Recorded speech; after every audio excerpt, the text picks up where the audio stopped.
Kwa hiyo mashehe wanawavyuoni wetu wanaangalia maslahi katika jambo hili, na hata waislamu wengine walipojazibika wakataka kuleta vurugu na kuingia kwenye mambo ya maandamano, mashehe wamesimama kidete kuwaambia huo sio utaratibu wetu, tuna utaratibu.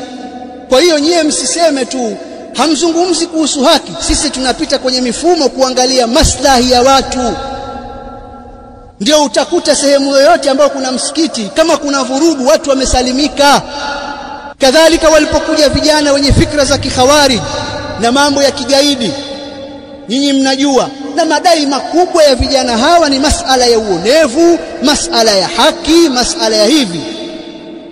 Yalipokuja mambo haya, mashehe wetu walisimama kidete katika kuyakataza, tena katika mazingira magumu. Kwa nini? Maslahi ya amani na utulivu katika nchi yalitakiwa kutangulizwa.